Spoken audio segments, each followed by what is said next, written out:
Hey there friends, it's David D. This is PRM, and if you're new to this channel, you're going to want to subscribe and click the bell. I do 5 to 10 Andrew Yang videos per week, and I probably have, 50 Andrew Yang videos currently on my channel, so you're going to want to check those out. But I plan on covering Andrew Yang indefinitely throughout the 2020 primary, so make sure you subscribe, click the bell. Thanks for being here. Okay. Andrew Yang was on Real Time with Bill Maher last night, and that is a show on HBO. And Andrew Yang talked a lot about his usual talking points.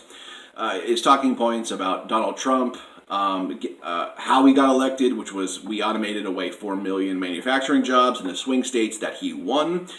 He talked about automation at large. He talked about UBI, his flagship proposal of $1,000 per month.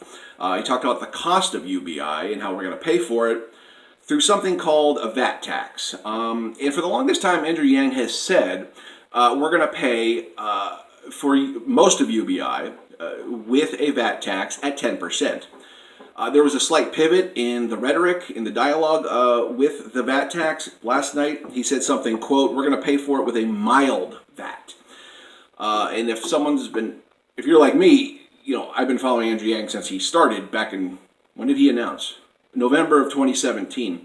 He's been saying 10% VAT for the longest time. But this is the first time I heard him say mild VAT. So he's changed, he generalized the rhetoric there.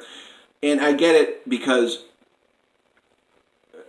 Social Security, there was an option on Social Security. Andrew Yang pivoted about a week ago saying that, we're going to pay the freedom dividend on top of Social Security. Okay, so the opt-in is out for people who get Social Security. So that's naturally going to drive the cost for UBI up a little bit more. So he's changed from 10% VAT to mild VAT tax. Little nuances here and there. Okay. Ooh, what else? Oh, the Yang Claw. The Yang Claw debuted on national TV. Well, he's probably done it on other shows too, but I love the Yang Claw. Okay. Anyway, I'm going to go over a chunk of dialogue that I think is the most important. That is the takeaway from last night's interview. I'll post the interview down below so you can watch it in full. But indulge me. I'll go over the parts that I want to go over and I think that you need to know about. Okay. So Andrew Yang but this is right mid dialogue.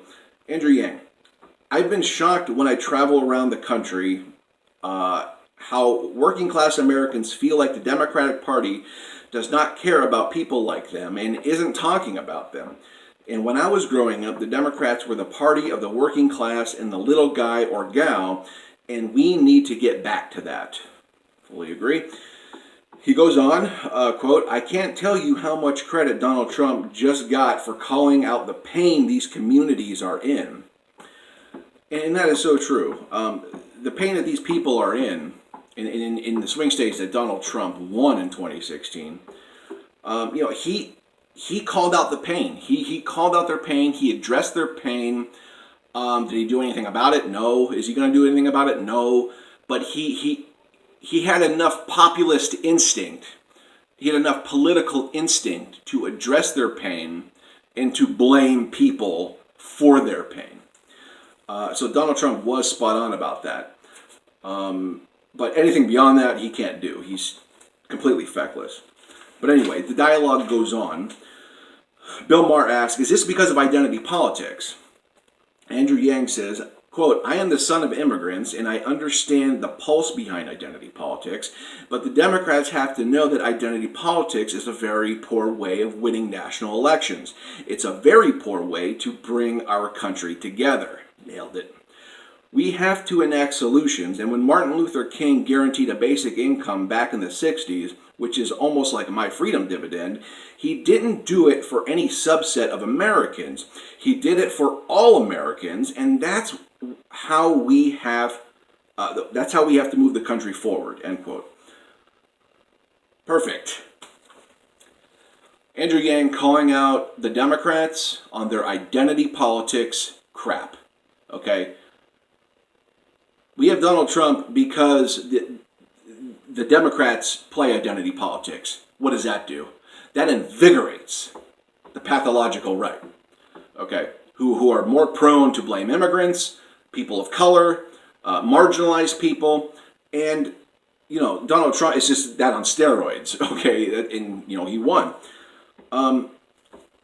But Democrats need to stop focusing on identity politics, and they need to focus on economic politics to start winning votes again. Okay, and this is what Andrew Yang is doing. This is why I support Andrew Yang. This is why I'm an Andrew Yang fan, because he is somebody who is addressing economics and economics only. He's not, not only, but like, if I could put a percentage to Andrew Yang's campaign, and how much he talks about identity politics and how much he talks about economics. He talks about economics 80-90% of the time, okay, where we need to be, and that's where we need to be focused. So he's doing what Democrats should be doing, which is talking about economics, okay.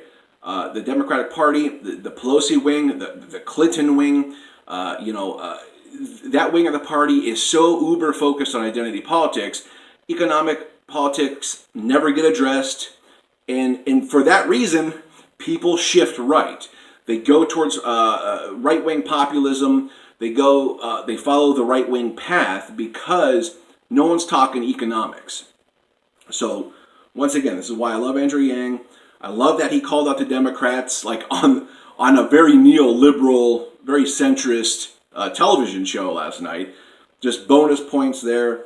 And the crowd loved him. The crowd gave him rousing applause lines throughout the interview. I thought that was awesome. And Bill's reaction was one of positivity, and you can just tell he welcomed Andrew Yang's sentiments there in the dialogue they had. So anyways, let me know what you think. Like I said, I'll post a video down below. Like, share, and subscribe, and click the bell.